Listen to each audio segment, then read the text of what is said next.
और ओडिशा को लेकर इधर यूक्रेनी सांसद का बड़ा दावा, ओडिशा को कब्जा करने में पुतिन असफल। यूक्रेनी पार्लियामेंट्रियन ने यह दावा किया है, सांसद ने दावा किया है, नाकामी के चलते बुनियादी ढांचा नष्ट कर रहा है रूस। रिहायशी इलाकों में रूस हमले कर रहा है। यूक्रेनी सांसद ने यह दावा किया है, तटीय इलाके ओडिशा में रूस के हमले जारी हैं।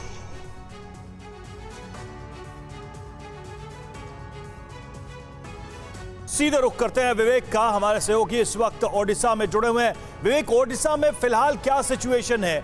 जो खबर आ रही है, यूक्रेन के सांसद ये दावा कर रहे हैं पुतिन असफल हुए हैं कब्जा करने में, इसलिए वहां पर इंफ्रास्ट्रक्चर को डैमेज करने के आदेश दिए जा रहे हैं। क्या सिचुएशन लग रही है ओडिशा में, और रूस किस तरह के स्ट्राइक्स ओडिशा में अभी कर रहा है?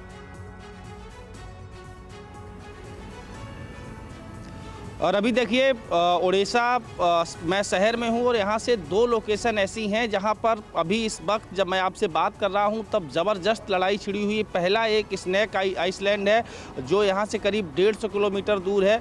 वहाँ पर यूक्रेन और रूस की आर्मी के बीच ज़बरदस्त लड़ाई छिड़ी हुई है उस आइसलैंड पर कब्जे को लेकर। और दूसरा करीब यहाँ से 50 किलोमीटर दूर एक डेस्टिनी आइसलैंड है, उसके ब्रिज को उड़ाने की खबर है कि जो उस आइसलैंड को उड़ीसा से जोड़ने वाला ब्रिज था उसको उड़ा दिया है। कैसी तबाही उड़ीसा में हो रही है उसकी मैं एक छोटी सी वानगी आपको दिखाता हूं कि मैं जिस होटल में ठहरा हुआ हूं रवि, वहां पर कैसा नुकसान उस होटल को पहुंचा है जो रात में रूस की तरफ से बमबारी की गई है उड़ीसा के अलग अलग इलाकों में। हालांकि यहां से 1.5 किलोमीटर दूर रूस ने हाइपरसोनिक मिसाइल से अटैक किया है, लेकिन उसका इम्पैक्ट इस पूरे इलाके पे भी पड़ा है। और हमारे होटल में, हम जिस होटल में रुके हैं उसको भी नुकसान पहुंचा है। ऊपर का पार्ट आप देखिए यहाँ पे लगाया गया है, यहाँ पे लोगों को मना किया गया है कि यहाँ पे नहीं जाएंगे, और उसकी वजह यह है कि ऊपर का जो पार्ट है वो नुकसान हुआ है, वहाँ पे दरारें पड़ी हैं और वो जो ऊपर का सबसे टॉप का जो आपको हिस्सा दिख रहा होगा वो कभी भी गिर सकता है। तो ये जो यूक्रेन के सांसद ने कहा है कि इंफ्रास्ट्रक्चर को नुकसान पहुंचाने की कोशिश रूस कर रहा है, बिल्कुल सही कहा है उन्होंने। कई सारे होटल, कई सारे वेयर हाउस और कई सारी ऐसी इमारतें जो यहाँ की धरोहर थी उनको लगातार टारगेट किया जा रहा है, उनको नुकसान पहुंचाया जा रहा है। विवेक, बने रहिए आप हमारे साथ, आगे की जानकारी ऐसे ही देते रहिए, अपडेट्स हमें देते रहिए। ये विवेक थे, ओडिशा से हमें वहां का हाल बता रहे थे, क्या कुछ चल रहा है ये सारे रिपोर्ट्स बता रहे थे। इस बीच एक बड़ी खबर आ रही है, वो आपको बताते हैं। 24 महीनों से नॉर्वे, फिनलैंड और स्वीडन को बर्बाद कर देगा रूस। 24 महीने का समय दिया गया है। नॉर्वे, फिनलैंड और स्वीडन तीनों ही नाटो से संबंध रखते हैं, इसी वजह से रूस ने 24 महीनों में इन्हें बर्बाद करने की ठानी है। बड़ी खबर आ रही है कि 24 महीनों में 3 देशों को रूस ने बर्बाद करने की ठानी है। और ये 24 महीने में कौन कौन से देश होंगे? नॉर्वे, फिनलैंड और स्वीडन, इन तीनों देशों को 24 महीने में बर्बाद करने की ठानी है रूस ने। नाटो मेंबरशिप पर रूस की ये फाइनल वार्निंग है। देखिए, नॉर्वे, फिनलैंड, स्वीडन 24 महीने, ये नेटो मेंबरशिप को लेकर रूस की एक तरह से फाइनल वार्निंग। और ओडिशा के किस तरह के हालात है लगातार ऑन ग्राउंड विवेक वाजपेयी हमारे सहयोगी वो बता रहे हैं।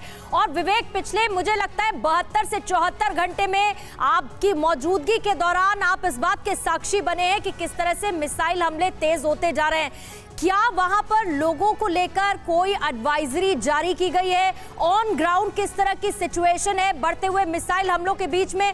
और अभी बड़ी बात आप कह रहे थे कि जिस होटल में आप रुके हैं वहां पर भी हमला किया गया है।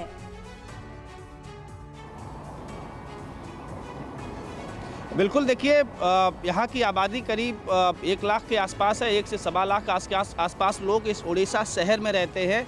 वो लगभग आधे लोग यहाँ से जा चुके हैं इस रूस के अटैक शुरू होने के बाद, और जो लोग बचे हैं वो भी इस बात पर विचार कर रहे हैं कि कैसे यहाँ से निकला जाए। लेकिन चूंकि समस्या इस बात की है कि यूक्रेन का कोई ऐसा शहर नहीं है जहाँ पर रूस के अटैक ना हो रहे हैं। आप जिस होटल की बात कर रही थी वो मैं पार्ट आपको फिर से दिखाना चाहूँगा। ये बहुत चिंताजनक बात है इस पूरे शहर के लिए कि ये होटल ब्रिस्टल है और कई करीब 150 साल 200 साल पुरानी ये इमारत है। इसके 1.5 किलोमीटर दूर हाइपरसोनिक किंजल मिसाइल से रूस ने अटैक किया था और उसका नुकसान यहाँ की सारी जो इमारतें हैं उनको हुआ है। ये जो ऊपर वाला पार्ट आप देखिए उसको वहाँ पे नुकसान पहुँचा है, वहाँ से चटक गई है, टूटा है पार्ट और उसके गिरने का खतरा नीचे कभी है। इसी वजह से यहाँ पे एक लाइन खींची गई है, लगाई गई है कि इसके आगे कोई व्यक्ति नहीं जाएगा। इसी होटल में मैं ठहरा हुआ हूँ, होटल ब्रिस्टल है ये उड़ीसा का, और ये उड़ीसा में जो रूस अटैक कर रहा है पूर्णिमा, वो हाइपरसोनिक किंजल मिसाइल से टारगेट कर रहा है।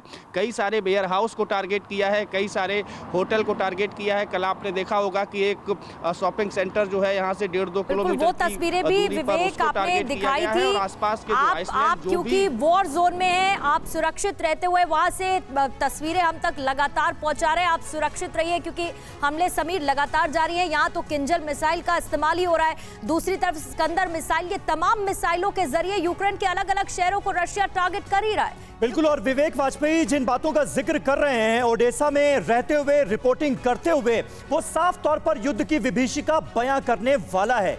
क्योंकि आप देखिए तमाम लोग वहां पर मौजूद हैं, 1 लाख से ज्यादा आबादी है ओडेसा शहर की, लेकिन इन लोगों के पास ऑप्शन क्या है, विकल्प क्या है? अपने शहर को, अपने घर बार को छोड़ दें तो जाएं कहां, करें क्या? मरियुपोल में हमने देखा वहां पर इवैक्यूएशन प्रोसेस चलाया गया था, लोगों को निकाला गया था, लेकिन अभी तक ऐसी कोई तस्वीर ओडेसा से सामने नहीं आई है। हमले हो रहे हैं लेकिन लोग जहां हैं वहीं पर मौजूद हैं, डटे हुए हैं। बहुत बहुत शुक्रिया विवेक आपका इस ताजा जानकारी और अपडेट के लिए जो आपने सीधे ओडेसा से हमें दी।